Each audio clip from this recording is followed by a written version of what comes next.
ये वीडियो उन बच्चों के लिए काफ़ी हेल्पफुल होने वाली है जो बच्चे 2025 में या फ्यूचर में नर्सिंग के कोर्सेज को करने की सोच रहे हैं और काफ़ी कंफ्यूज है कि नर्सिंग के अंदर उन्हें कौन से कोर्सेज करना चाहिए, जैसे कि एएनएम, जीएनएम या बीएससी नर्सिंग।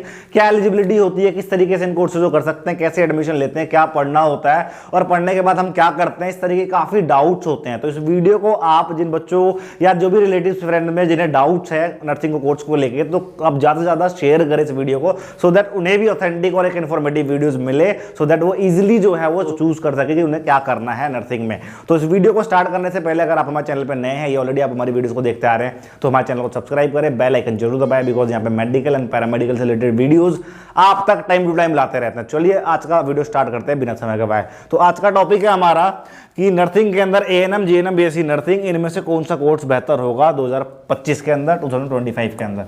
काफी हेल्पफुल होने वाली है, वीडियो को लास्ट तक जरूर देखें, सो दैट आपको देखिए बीच से छोड़ के जाते हैं तो लैक ऑफ नॉलेज आपके लिए खतरनाक हो सकता है। तो हर पॉइंट को बहुत अच्छे तरीके से कोशिश करें समझने की, डाउट रह जाता है कमेंट सेक्शन में मेंशन करें, आपके सभी डाउट्स को क्लियर करने की हमारी पूरी कोशिश होती है। हमारा इंटरनेट बोलना नहीं चाहिए यूट्यूब पे, इकलौता ऐसा चैनल है जहां पे हमारी पूरी कोशिश होती है ऑथेंटिक और ऑब्जर्वेशन, मार्केट को ऑब्जर्व करके, चाहे वो अर्बन मार्केट हो, रूरल मार्केट हो, किसी भी तरीके, चाहे एक बच्चा गांव से रह रहा हो, उसका गांव का एनवायरनमेंट हो, शहर का एनवायरनमेंट हो, उसकी ऑब्जर्वेशन के साथ मार्केट को देखते हुए वीडियो जो जितने भी कोर्सेज होते हैं उनको एनालिसिस करने के बाद आप तक एक ऑथेंटिक नॉलेज को पहुंचाना हमारी पूरी कोशिश रहती है। तो इसको हम बरकरार रख रहे हैं आपके लिए, तो सो दैट लास्ट तक इस वीडियो को देखें आप। तो देखिए अब समझते हैं हम, जैसे नर्सिंग फील्ड के अंदर जब आप ऑप्ट करते हैं तो आपको पता है नर्सिंग फील्ड को ऑप्ट करने किस लिए करते हैं, एक नर्स बनने के लिए मेडिकल फील्ड में आप एंट्री करते हैं। अब आपको पता है 3 लेवल के कोर्सेज होते हैं बच्चों इसके अंदर, एक होता है एएनएम, दूसरा होता है बेटा जीएनएम और तीसरा जो होता है बच्चों वो होता है आपका बीएससी नर्सिंग। तो 3 लेवल के कोर्सेज होते हैं बीएससी नर्सिंग। अब इसके अंदर बच्चों जो आपको समझना है कि देखिए 3 लेवल के कोर्सेज मैंने बताया आपको। अब जो बच्चा, अब देखिए एलिजिबिलिटी जो है वो डिसाइड करता है कि आपको सबसे पहला आपका माइंडसेट नर्सिंग के अंदर अगर आप कोर्स ऑप्ट कर रहे हैं तो कुछ पॉइंट्स आपको जरूर देखना है जब भी अगर आप ऑप्ट करें। अब देखिए पहले आपके पास 12th के अंदर क्या है, 12th के अंदर क्या है, आर्ट्स, कॉमर्स, साइंस। पहला पॉइंट मेरा मानना ये है कि ये होना चाहिए कि आपके पास 12th के अंदर है क्या, कौन सा स्ट्रीम है, आर्ट्स, कॉमर्स, साइंस, वो डिसाइड करेगा कि क्या करना है, उसको बताऊंगा कैसे। उसके बाद दूसरा जो पॉइंट है बेटा आपको ये देखना है कि आपके पास आपकी फाइनेंशियल कंडीशन क्या है। दूसरा मैं ये कहना चाहूंगा क्यों ऐड करेंगे। तो उसके बाद तीसरे नंबर पे आपको देखना कि आपकी एकेडमिक कंडीशन क्या है, एंट्रेंस देने के लिए एकेडमिकली क्या आप कॉम्पिटिटिवली अगर आप कॉम्पिटिशन के लिए तैयार है, सो दैट आपको गवर्नमेंट कॉलेज मिले ना मिले, सो दैट वो जो एकेडमिकली जो आपका एकेडमिक कंडीशन है वो फाइनेंस को डिसाइड करेगा। अगर बाई चांस गवर्नमेंट कॉलेज नहीं मिलता और आप कैपेबल है, वैसी बात है, अगर आपके पास फाइनेंशियल कंडीशन आपकी कैपेबिलिटी नहीं है या है तो कोर्सेज को जो है देखेंगे आप, अलग अलग तरीके के कोर्सेज आपको देखने को मिलेंगे। फीस जिसमें ज्यादा, अगर फाइनेंशियल कंडीशन ठीक नहीं है तो जिसमें फीस ज्यादा हो कैसे कर सकते हैं आप। तो ये 3 चीजें बहुत मेन है, बहुत इंपॉर्टेंट है, आपको देखना है। सबसे पहला क्या बताया मैंने आपको, आपकी एलिजिबिलिटी कि आपके पास 12th में क्या है। दूसरा क्या है बेटा एकेडमिक कंडीशन कि आप कॉम्पिटिटिव नॉलेज मींस कॉम्पिटिशन देने के लिए तैयार है एडमिशन के लिए वो।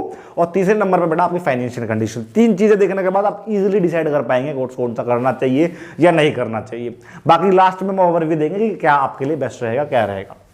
देखिए सबसे पहले एलिजिबिलिटी की बात करूं मैं, एलिजिबिलिटी मतलब 12th के अंदर। तो देखिए आप इस बात को आप समझिए, यहाँ पे एलिजिबिलिटी अगर आप एएनएम करते हैं तो आप 12th किसी भी स्ट्रीम से, आर्ट्स, कॉमर्स, साइंस, आप एएनएम कर सकते हैं। जीएनएम करते हैं तो जीएनएम में 12th में अगर आपके पास कोई भी स्ट्रीम है, आर्ट्स, कॉमर्स, साइंस, आप किसी से भी कर सकते हैं 12th में जीएनएम। लेकिन अगर बीएससी नर्सिंग करते हैं तो बीएससी नर्सिंग जो है बच्चों इसके अंदर 12th के अंदर साइंस का होना जरूरी है, 12th के अंदर फिजिक्स, केमिस्ट्री, बायोलॉजी का होना अनिवार्य होता है, कंपलसरी होता है। तो सबसे पहली चीज ये हमने देख लिया। अब लेवल ऑफ कोर्सेज मैं बता देता हूं आपको। एएनएम जो है बेटा डिप्लोमा लेवल का कोर्सेज है, जीएनएम जो है ये भी डिप्लोमा लेवल का कोर्सेज है। लेकिन बीएससी नर्सिंग जो है बच्चों ये क्या है, ग्रेजुएशन लेवल का कोर्सेज है, जिसे आप डिग्री भी कहते हैं या अंडर ग्रेजुएट यूजी भी कहते हैं। तो लेवल ऑफ कोर्सेज।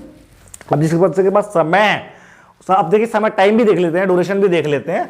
एएनएम जो है बच्चों 2 साल कोर्सेज होता है, जीएनएम जो है 3 साल कोर्स होता है और बेटा नर्सिंग जो है वो 4 साल कोर्स होता है। तो ये ड्यूरेशन हो गया। एलिजिबिलिटी जो है मैंने बता दिया।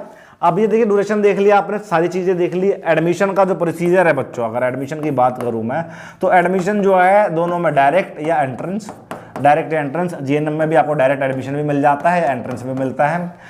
नर्सिंग में बेटा कंपलसरी है एंट्रेंस, चाहे आप प्राइवेट में ले या गवर्नमेंट में ले, कंपलसरी कर दिया गया है एंट्रेंस। एक्चुअली क्या है, तीनों ही कोर्स है जिसके अंदर एक सेंट्रल लेवल पे बॉडी है जिसे रेगुलेट करती है इन कोर्सेज को, वह इंडियन नर्सिंग काउंसिल। तीनों के लिए आईएनसी है, आईएनसी इंडियन नर्सिंग काउंसिल जो रेगुलेट करती है, चाहे वो जिस कॉलेज से पढ़ रहे हो, यूनिवर्सिटी से पढ़ रहे हो, उसको मान्यता देना, बाद में जब आप कोर्स कर लेते हैं रजिस्ट्रेशन वगैरह, ये बॉडी जो करती है। अब बात करते हैं एलिजिबिलिटी के हिसाब से। अगर जिस बच्चे के पास साइंस है, जिस बच्चे के पास क्या है बच्चों, साइंस है, तो बेटा उसके लिए मैं बताना चाहूंगा कि बेटा आप डेफिनेटली 101% जो है वो बीएससी नर्सिंग करें, क्योंकि बीएससी नर्सिंग करने के बाद आप एक नर्सिंग ऑफिसर या नर्स एज ए नर्स जो है आप वर्क करते हैं और बहुत अच्छी आपकी अर्निंग रहती है। जीएनएम करने के बाद अगर आप एज ए नर्सिंग ऑफिसर काम करना चाहते हो तो पोस्ट बेसिक बीएससी नर्सिंग करना होता है, सो दैट आप इक्विवेलेंट बनते हैं और आप इतना अर्न करते हैं। तो जिस बच्चे के पास साइंस है वो क्यों करेगा डिप्लोमा लेवल का कोर्सेज? तो मेरी पर्सनली रिकमेंडेशन रहती है जिस बच्चे के पास 12th में साइंस है वो जीएनएम या एएनएम बिल्कुल ही ना करे। एएनएम बहुत ही छोटे लेवल का, रिकग्नाइजेशन उतनी नहीं होती। जीएनएम एक अच्छा कोर्स है लेकिन डिप्लोमा लेवल का कोर्सेज है। आर्ट्स या कॉमर्स वाले बच्चों के लिए, जो बच्चे आर्ट्स कॉमर्स जिनके पास मजबूरी है, जिन्होंने साइंस नहीं ले पाया, उस कंडीशन के अंदर जीएनएम जो है नर्सिंग फील्ड के अंदर एंट्री करने के लिए एक बेस्ट कोर्स हो सकता है। लेकिन जिसके पास साइंस, ऑब्वियसली जिसने 11-12 साइंस पढ़ा है, उनके लिए मैं पर्सनली रिकमेंड करूंगा बेटा क्यों आप डिप्लोमा लेवल कोर्सेज उसके बाद पोस्ट बेसिक में टाइम खराब करेंगे। आप बीएससी नर्सिंग करिए, थोड़ा सा टाइम दीजिए, 3 साल का कोर्स होता है, 4 साल 1 साल एक्स्ट्रा है, लेकिन ग्रेजुएशन करिए एज ए नर्सिंग ऑफिसर, आप इसके अंदर लाखों भी अर्न कर सकते हैं। तो साइंस वाले बच्चों के लिए मैं यहाँ पे पर्सनली रिकमेंड करूंगा बेटा बीएससी नर्सिंग करे, भूल कर भी आप जीएनएम या एएनएम ना करें, क्योंकि वैकेंसीज जो है वो बीएससी नर्सिंग की ज्यादा है, जीएनएम की भी हालांकि ऐसा नहीं है, लेकिन ना करें। ये एक बात हो गई। अब बात करते हैं दूसरे लेवल की कंडीशन, एएनएम, जीएनएम और बीएससी नर्सिंग। जिस बच्चे के पास आर्ट्स कॉमर्स है उसके लिए मैं कहना चाहूंगा, अगर आप टाइम देना है, नर्सिंग का कोर्स करना, आपको पढ़ना है, ऑब्वियसली बात है कि रिकग्नाइज और एक बेस्ट कोर्स करिए। जीएनएम जो है वो बेस्ट आपके लिए है। 3 साल का टाइम देते हैं, इसके बाद पोस्ट बेसिक बीएससी नर्सिंग करते हैं तो आपकी जॉब की सैलरी बहुत अच्छी मिलती है, जॉब बहुत अच्छी मिलती है, इस तरीके की काफी अपॉर्चुनिटीज रहती है और जीएनएम की एक अच्छी रिकग्नाइजेशन भी है। तो बेटा भूल कर भी आप एएनएम कोर्स ना करें, टाइम बचाने के लिए थोड़ा सा और समय दे और जीएनएम जैसा कोर्स करे और अच्छी जॉब, अच्छा काम, अल्टीमेटली अच्छा तो काम देखिए एएनएम में भी रहता है, लेकिन एक अच्छी जॉब लेके एक अच्छा कोर्स करके जो कल को आपको करियर में दिक्कतें ना हो। तो ये भी बात हमने कर ली कि आर्ट्स कॉमर्स वाले बच्चों के लिए जीएनएम होता है। अब बात करते हैं एंट्रेंस। अगर आप देते हैं, अगर आपको एंट्रेंस देना है, अगर आप कैपेबल है एकेडमिकली, तो डेफिनेटली आर्ट्स वाले बच्चे एंट्रेंस देके गवर्नमेंट कॉलेज में एडमिशन ले सकते हैं और फीस जो है वो नाम बराबर दे सकते हैं। ऐसे ही डी के बीएससी नर्सिंग के लिए भी एंट्रेंस देके आप कैपेबल है तो आप उस केस में जो है आप बीएससी नर्सिंग कर सकते हैं। अब बात करते हैं कि जो बच्चे एकेडमिकली स्ट्रांग नहीं है उस केस में अब क्या किया जाए, चाहे साइंस है, कॉमर्स, आर्ट्स है। तो बेटा देखिए बीएससी नर्सिंग की फीस काफी ज्यादा होती है, उससे कम आपको जीएनएम को देखने को मिलेगा और उससे कम जो है आपको एएनएम का देखने को मिलता है। तो यहाँ पे देखिए क्या है, एकेडमिकली अगर आप वीक है, कंपटीशन नहीं आप कर पा रहे और आपका सपना है नर्सिंग में जाने का, तो प्राइवेट ऑप्शन रहता है, तो फीस काफी ज्यादा आपको देखने को मिलती है। इस वीडियो को आगे बढ़ाने से पहले ये फीस वाले कंडीशन को हम थोड़ा फुलफिल करेंगे, आगे बताऊंगा मैं आपको। देखिए अगर आप मेडिकल पैरामेडिकल स्टूडेंट है या कॉम्पिटेटिव एग्जाम के लिए प्रिपेयर कर रहे हैं तो पैरास्किल मेड के नाम से आपको एप्लीकेशन प्ले स्टोर पर मिल जाएगा, वहां जाकर आप चेक करें, खुद से रिलेटेड कोर्सेज देख सकते हैं, एकेडमिक अपने जो भी सेमेस्टर एग्जाम के लिए प्रिपेयर कर सकते हैं। कॉम्पिटेटिव एग्जाम जैसे कि अगर आप देखिए नर्सिंग का बता रहा हूँ, आपको कॉम्पिटेटिव एग्जाम के लिए प्रिपरेशन करना चाहते हैं तो पैरास्किल मेड के नाम से एप्लीकेशन आप जाएंगे, मिल जाएगा, वहां पे आपको खुद से रिलेटेड आप कोर्सेज देख के एनरोल कर सकते हैं। अगर आप आईईओएस या लैपटॉप वगैरह यूज करते हैं तो आप www.paraskillmat.com पे जाए, वहां जाके अपने से रिलेटेड कोर्सेज को चेक करें। इंटरनेट सबसे सस्ते कोर्स जो है आपको वहां पे मिलेंगे, वहां जाके आप चेक कर सकते हैं और अपने कोर्स में एनरोल करके अपने करियर में अपने एकेडमिक कॉम्पिटेटिव नॉलेज को एनहांस कर सकते हैं।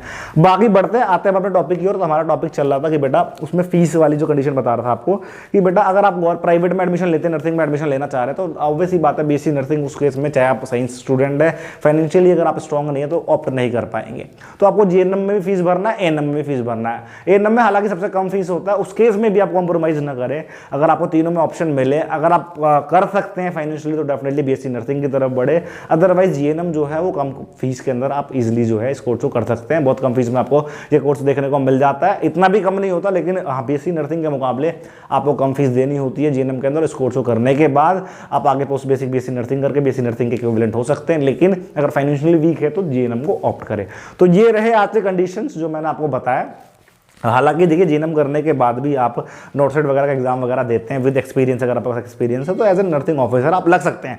तो ये सारे कंडीशंस मैंने आपको बताया कि आपको नर्सिंग जो है अल्टीमेटली भी एएनएम जीएनएम बेसिक नर्सिंग में अगर ऑप्ट करते चूज करते हैं तो ये सारे कंडीशंस को देखिए। हालांकि अगर इसके अलावा कोई और आपके पॉइंट्स है तो आप जो है कमेंट सेक्शन में मेंशन करना, आपके सभी पॉइंट्स को क्लियर करने की हमारी पूरी कोशिश रहेगी। तो मुझे आशा है कि आपको आज की वीडियो से नर्सिंग के अंदर कौन सा ऑप्ट करे, कौन सा 2025 के अंदर आपके लिए बेस्ट हो सकता है, क्लियर हुआ होगा एएनएम जीएनएम बेसिक नर्सिंग के बारे में। मिलेंगे इसी तरह के इन्फॉर्मेटिव वीडियो के साथ नेक्स्ट वीडियो में। आज और अभी के लिए बहुत बहुत धन्यवाद।